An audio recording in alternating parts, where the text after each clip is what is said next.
process. Belarus supports the Russian invasion of Ukraine. Bielyatsky and his colleagues were convicted of financing actions violating public order and smuggling. During the trial, the 60-year-old and his colleagues were held in a cage in the courtroom. They had spent 21 months behind bars since being arrested, awaiting this sentencing.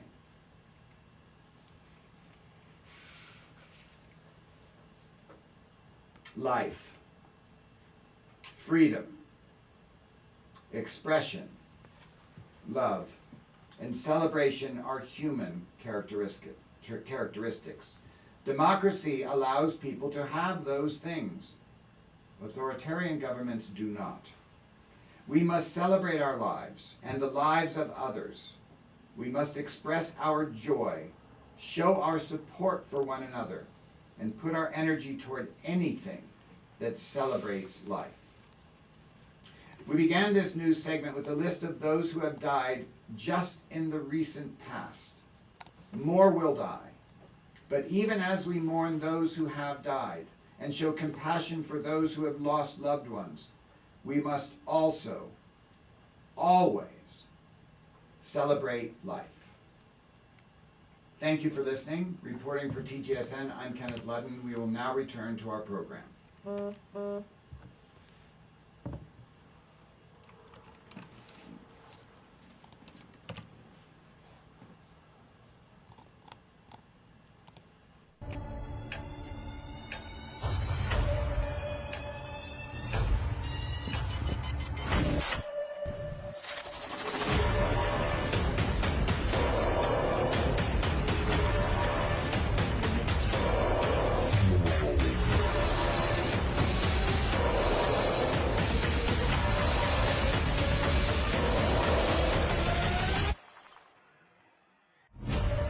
Global Studios, Africa #1. But coming up on Watches Kamachan Lungani Gwala, aka Umfana Chocolate. Okay, my microphone is too high. Okay, so I got a call yesterday, and I got a call from this individual, and he just wanted me to say, the introduction that I do in the Global Sunday. And it was so funny how you were saying, he was like, you can't hear anything, I was like, okay. So I had to do the introduction yesterday. I was like, that's funny. That's one of the reasons why Macha should have So for you T-Bows watching at home, welcome back to the Global Sunday Show. That was Mr. Ludden giving us the global news. Thank you so much, Mr. Ludden. My pleasure. Really appreciate it. With that said, if any of you in the panel want to say something, you can say it right now. Or you can keep quiet until that. How do they say it when people are getting married, Mr. Lana? Forever hold your peace. Forever hold your peace? Speak now or forever hold your peace. Oh, wow. Okay. I think there's a new way of saying it. It's like Kaluma. Oh. Okay. All right.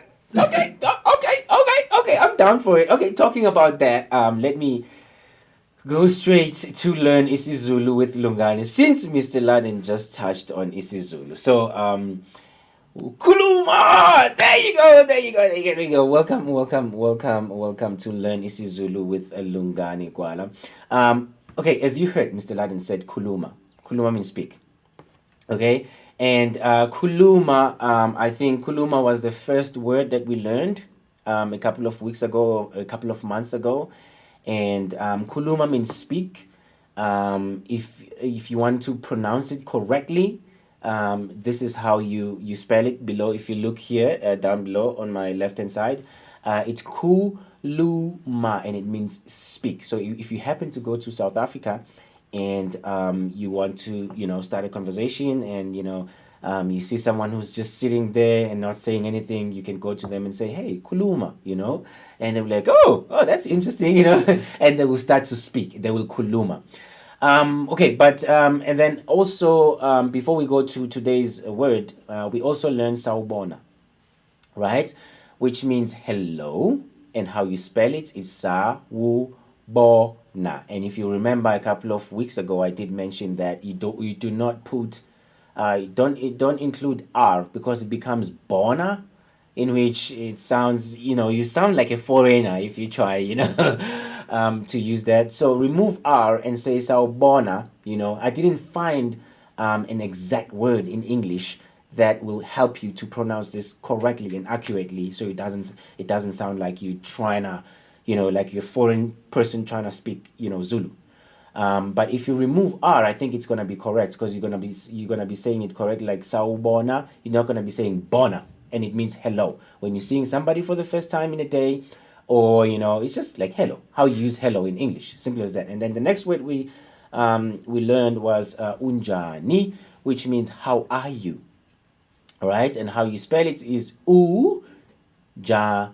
And if you remember also, I said you can add N before J, so it can have that element of on the throat, like Unjani. That's the correct way of pronouncing Unjani. And the next one was Ngiyaphila, which means I am fine, I am okay, I am alive. And how you pronounce it, Ngiyaphila, like how you peel an orange, and it's like a gear, a motor vehicle gear, but you add an N so it can have that element. We have a lot of those in the Zulu language, so just bear in mind. You'll see a couple of same thing in the word where you have like an N before the word, so you can have you can have that element of it means I'm fine. When someone says how are you, you can say I'm fine. And then it was the 14th, or the week of the 14th of February, we learned about utando, which is love. This was my favorite one. And a lot of you, I know, you love this one. But utando means love. And how you spell it, utando, like do, but you add an N. So you can have also the same element of do. So it doesn't become like do, do. It has to be utando. It's like smooth and lovely, and it just flows. I love Zulu language. It's so amazing. And then today we're gonna learn about a new word, which is umlilo. And umlilo means fire, right? I have no idea why I chose this word today. But it's a word that you can use in a lot of different conversations, because fire means a lot of different things. It can be the actual fire. It can be someone who is hot, someone who's good looking. It can, people use the word fire in a lot of different ways. But umlilo means fire, and how you say it, umlilo.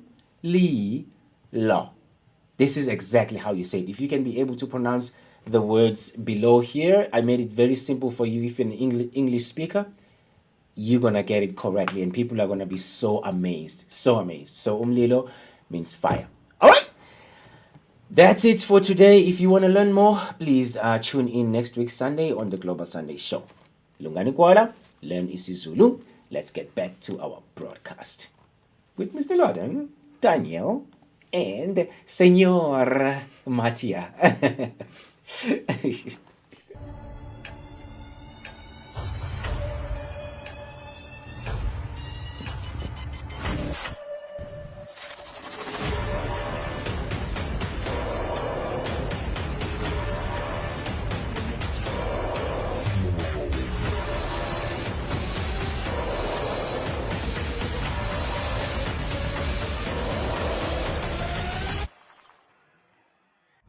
Diverse Global Studios, Africa #1.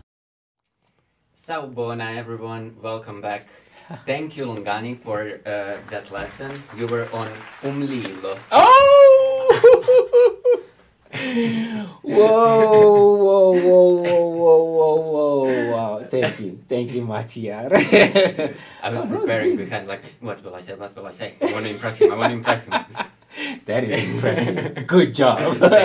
Good job, senor. Go for it, sir. Yeah, so today's show is named the Generation Talk. And I was thinking about what can we do this Sunday, and then it hit me. We have like generations here. I am Gen Z, Mr. Laden is, I think, baby boomer. You are Yeah. millennial, and I'm not sure if What am I? Daniel, That'd be no, Generation millennial. X. Millennial? Yeah, Why? because you were born then. I don't make the rules. Okay, go for it, senor. And yeah, so I would like to start with question for Mr. Laden, because he was the one that technically saw all of our generations like growing up and coming. But he's So- blind. I'm joking. I'm joking. So my question is like, what do you think changed the most over the generations? Oh wow, that's a good question. So I don't think that the change is reflected in the generation, but I don't think the change is in the generation. I think that the combination of media entertainment, okay, which is including news and all of that, the explosion of the media entertainment, and at the same time in the post-war era and getting to 1980 in the redefinition of capitalism. And when in 1999 China actually got rid of basic socialism and they had what they called socialist capitalism as an economic. So socialism, capitalism, those are economic systems. Democracy, communism, all of those are political. So just so you know that when you talk about socialism, it's about an economic system. It's not a social system. It's the economics of society. At any rate, I think that the combination of the redefinition of capitalism. So the original capitalism was in the Council of Trent in 1564, when they said all of the land was owned either by the church or the king in all of Europe. And if you grew some carrots beside your house and ate them, you had committed treason, because you had just taken the king's carrots and eaten them without permission. And the church was the same. And so what they said was, if a person's work, if their labor, if their activity produced something that wouldn't have been there otherwise, then they could capitalize on that item. So if your hard work produced the carrots, they belong to you. And you could capitalize on the fact that you had carrots and do whatever you wanted with your carrots. That was the first time capitalism was ever mentioned in the history of mankind. And it meant that if you do the work, and the work that you do has created a direct resource, then you can benefit from that. You can use that resource any way you want, okay? And capitalizing basically means paying for. You can capitalize on that. You can pay for something with that.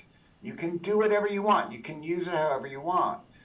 In 1980, what happened is that capitalism changed definition to not be that the person that did the work that produced the item could enjoy the benefits of having done that, but the people who invested the money to make it possible, they had to get the maximum profit. And so we're all the way back to kings and popes. Not the person doing the work, they don't benefit.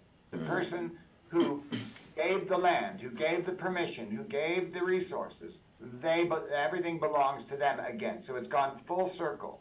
So the fact that that started in 1980, at the same time as personal computing started and all of those things, what has had the effect on the generations is you no longer have to be physically present to feel connected. Yeah. So people are now divided, and also the onslaught of advertising and marketing so that people buy things or pay to do things so that the investors get the maximum profit. What it has done is it has erased education.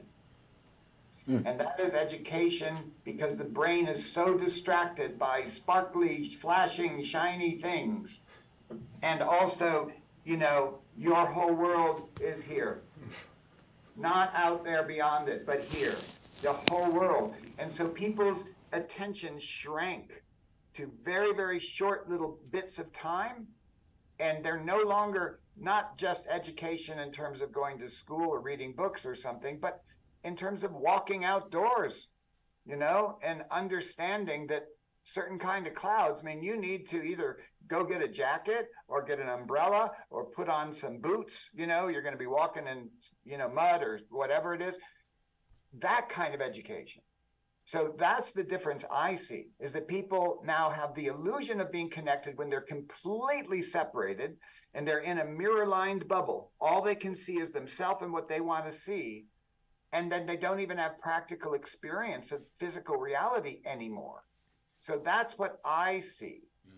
Now, what's really interesting is the brand new generation, the ones that are 2 and 3 years old now. I don't know what they're called. We ran out of XYZ alphabet. I don't know what we're going to call those kids now. They're Generation Alpha, I think.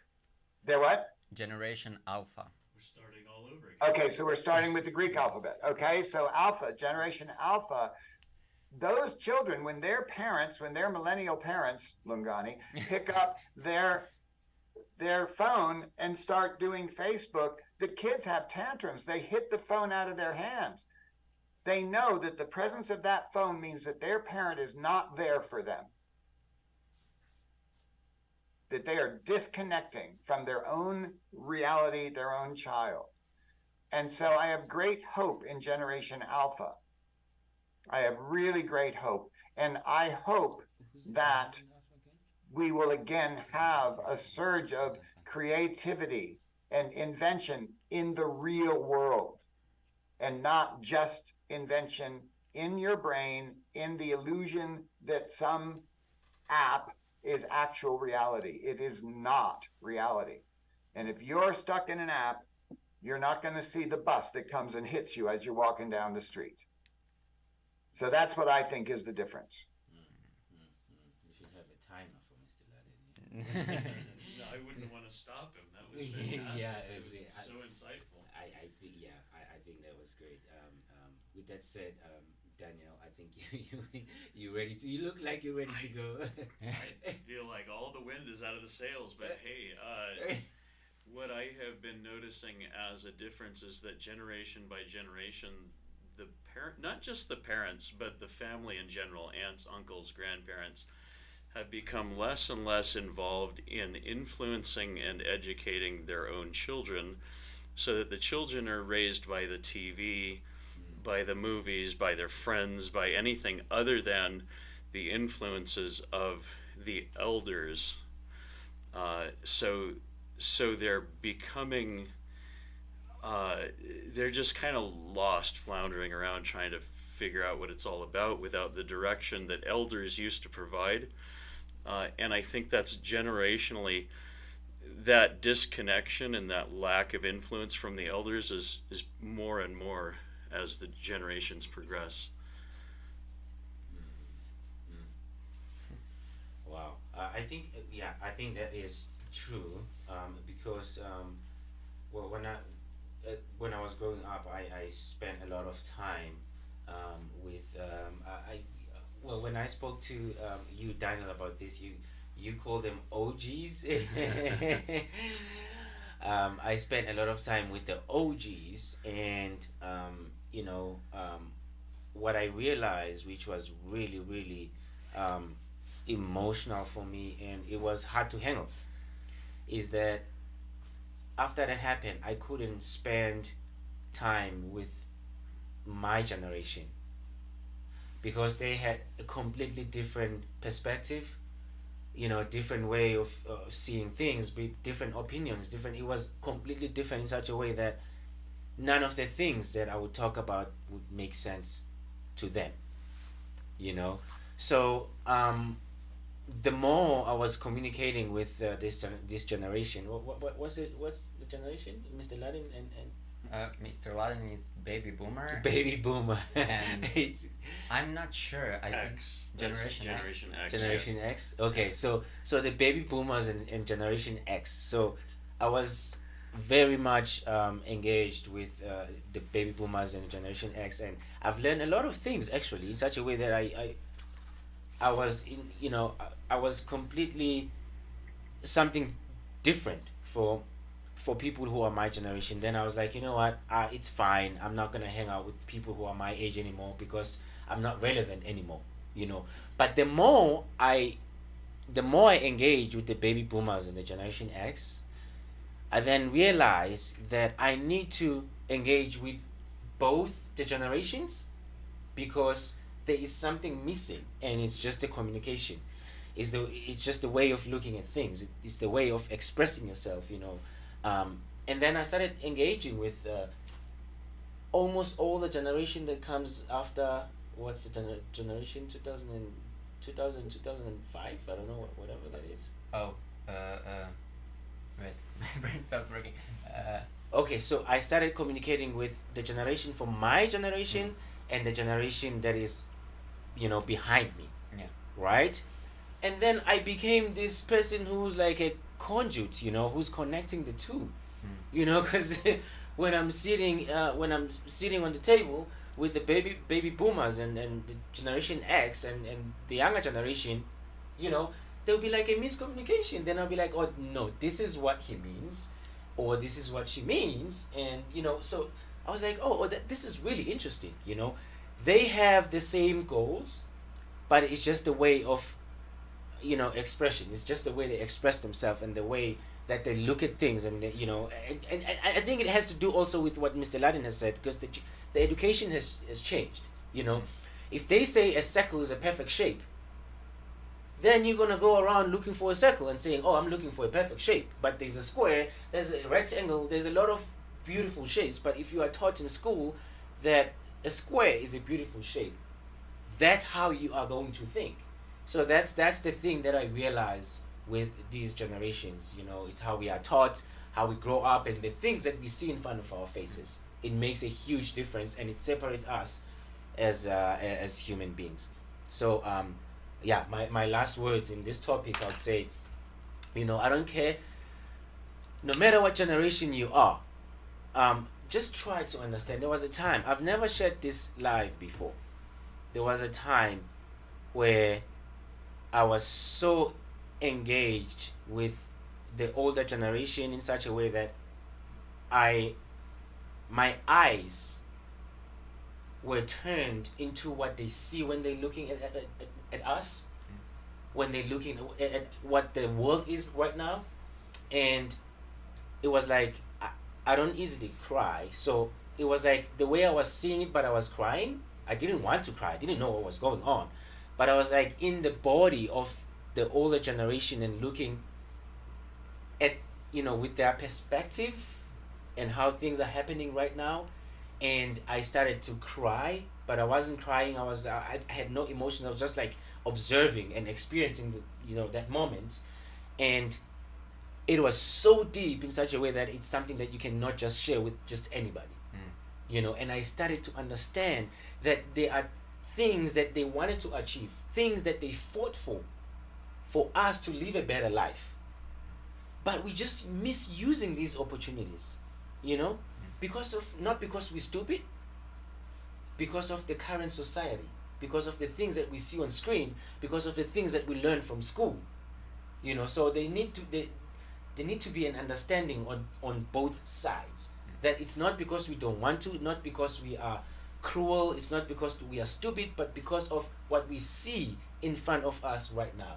We do need education from our parents, from our elders, from the older generation, so we can exactly understand how the world used to be, and we can put both the newer world and the older world or way of living together, and then we can be able to be stable. Okay, close. Case closed. I'm just yeah. We're gonna- That's all I wanted to say. We're gonna have to start putting Timer you. for me. But that's, Well, I would be very interested after all of this to hear from Mattia. Oh yes, I think that's a great idea. Perspective. Well, I cannot really talk about previous generations because, yeah. But I think that what's missing in the new one is something that starts happening to Generation Z, and that is lack of freedom, because Generation Z was kind of the last one, if you were born in like early 2000s, that like went to play outside, and then your mom said when street lights turn on you come back. Because nowadays if they send kids out to play, because not many kids play outside today. They're like on a PlayStation or something, connected over device. But if they go outside, there is like a tracking app, so parents can see exactly where they are, they can call them, they can do stuff. So I think that lack of freedom and lack of making mistakes is what's missing to the new ones. And it's starting happening to the Generation Z, and then it continued when the cell phones were starting to be a normal thing. Wow, that's really interesting. I mean, I know in my generation we used to go out and just Mr. Laden, just walking barefoot, outside. That on its own, it has benefits, isn't it? Does it? Well, it's an education. It's an education. You learn. You learn. I mean, just taking that, walking barefoot outside. First of all, you're very aware of the weather. You're very aware of the surface. You have to really choose what's your mission, what's your goal. If the goal is going to make you have to walk over sharp rocks, then you have to get ready for that, and you have to find the way that's not going to maybe cut your feet. You know it's not going to be pleasant, but it's what you need to do, and you need to figure that out. Or maybe you go get a broom and brush the way so that you don't do that. All of that is education about planning, looking at what the possible goals are, planning the goal, looking at the route between where you are in that goal and what needs to happen. Can you make it easier? Can you make it faster? Can you make it more effective? There was a group of my friends who there was part in Nepal, in the high mountains, in the high Himalayas. There were these towns that, because of the high winds, the helicopter delivery of food and medicines and things was not possible. There was this period of several months of very high winds. And so they asked for volunteers to go and carry backpacks of these supplies up the mountain to those villages. And I had some friends who did that. And what they didn't do when they started off is they thought about what they were carrying and delivering. They didn't think about how many days it would be, and the fact that they needed food and they needed water and they needed, you know what I mean? And so they had to start off and go back and repack their bags so that they could deliver what needed to be delivered, but also they could survive the journey. But they never thought of the journey. They thought like an app. You hit the button and it's done. They didn't think about the route. And so walking barefoot is amazing. It's an education, and it connects you to the world. It makes you appreciate animals that have hooves that are hard and solid and can go on any kind of surface. That it makes you appreciate your shoes and maybe treat your shoes better because you know you need them, you know what I mean, etc. So even a simple thing like that, walking barefoot outside, is a huge education in so many parts of your life. Absolutely. Thank you so much, Mr. Laden. Thank you so much, all of you. Thank you so much, Mattia, senor. Daniel, thank you so much for being with us here. Mr. Laden, thank you so much. It has been a good conversation. It has been a good show. Thank you so much for the news and everything. We have come to the end of the show. Unfortunately, it's the part of the show that I really don't like. I hate it, because I wish the show would not end.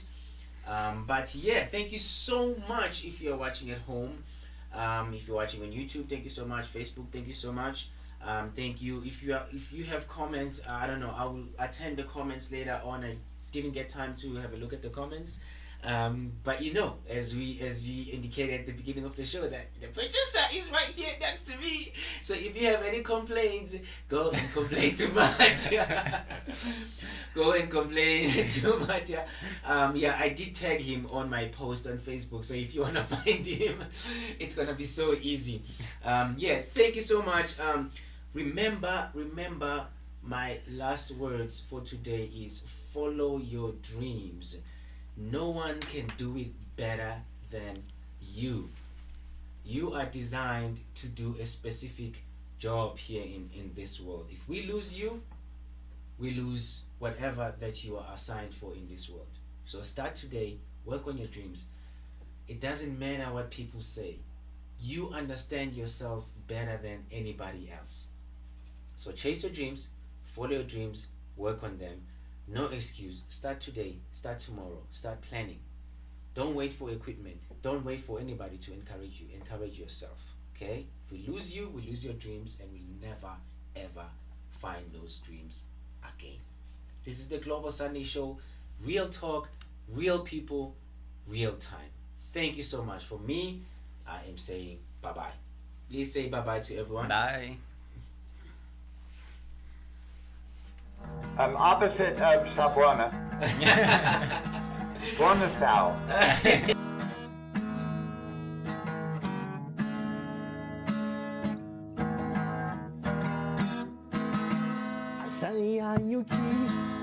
Sayanyuki, Yasuri kama sayanyuki, Honja sikia tam sana, Wana Yesu niye sayanyuki. Dawayaro,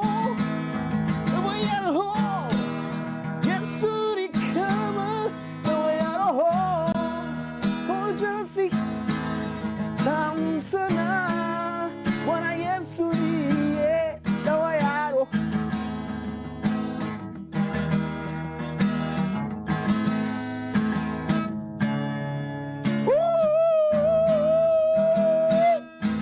Yeah, keep watching Sunday, Global Sunday with Lungani. Global Sunday.